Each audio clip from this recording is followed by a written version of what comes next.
Hi everyone, it's Bryn. Please excuse the hoarseness. I'm getting over just a touch of laryngitis. The speech I'm doing today is the final scene in the Rob Reiner film from 1999 called The Story of Us. It's a story of two people who are married who decide that as soon as their kids go to summer camp, they're going to separate, but they're not going to tell their children because it's only a trial separation and they don't want to scar their kids or make their summer too awful, thinking that their parents are getting divorced and they're at summer camp and there's nothing they can do. So they decide that as soon as they drop them off at summer camp, Michelle Pfeiffer's character is going to go back to the house and Bruce Willis's character is going to get an apartment and see how that goes. The final scene of the film, they're picking up their kids from summer camp from where the buses dropped them off. And Bruce Willis's character asks Michelle Pfeiffer if they're going to go to Chow Fun's or if they're going to go home.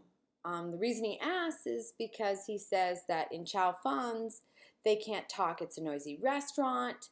The kids will be too excited telling them about summer camp. And so they had originally agreed on a nice quiet family dinner. And then they would tell their kids after dinner that they were going to get divorced. And it wasn't because they didn't love them, but they loved each other, just not in the same way anymore. So Bruce Willis has gotten the children in the car. And Michelle Pfeiffer's character is standing off to the side. And he asks her, are we going, aren't we going home? And she says, no, Chow Fun's. And he said, I thought we agreed we couldn't talk at Chow Fun's. And so the moment he says that is where I'm going to pick up. And so she's standing there, she's crying, she's a little distraught, and you're confused because she's the one who was really pushing for the divorce because she said she didn't trust him.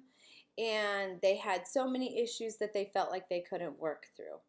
So it catches him off guard. The kids are in the car off to the side, and he's standing in front of her, and she begins, right after he says, I thought you said we couldn't talk at Chow Fun's. She begins, where I'm going to pick up right now. That's not why I'm saying Chow Fun's. I'm saying Chow Fun's because we're an us. There's a history here. And histories don't happen overnight.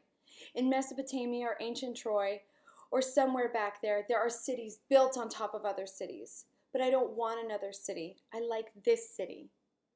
I know where we keep the Bactine in the morning and what kind of mood you're in when you wake up, by which eyebrow is higher. And you always know I'm a little quiet in the morning and compensate accordingly. That's a dance you perfect over time. And it's hard. It's much harder than I thought it would be. And there's more good than bad. And you don't just give up. It's not for the sake of the children, but God, they're great kids, aren't they?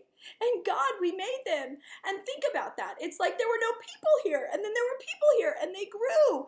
And I won't be able to tell some stranger, Josh has your hands, or remember how Aaron threw up at the Lincoln Memorial. And I'll try to relax. Let's face it, anybody's going to have traits that get on your nerves. I mean, why shouldn't it be your annoying traits? And I'm no day at the beach. But I do have a good sense of direction, so I can at least find the beach, which isn't a criticism of yours. It's a strength of mine. And God, you're a good friend.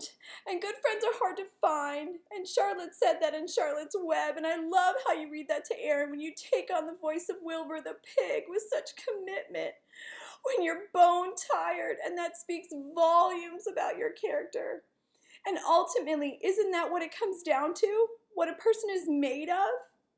Because the girl in the pin helmet, she's still in here. Bee-boo, Bee-boo. I didn't even know she existed until you, and I'm afraid if you leave, I'll never see her again. And even though I said at times you beat her out of me, isn't that the paradox? Haven't we hit the essential paradox? Give and take, push and pull, yin and yang, the best of times, the worst of times. I think Dickens said it best. The Jack Sprat of it. He could eat no fat, his wife could eat no lean. But that doesn't really apply here, does it?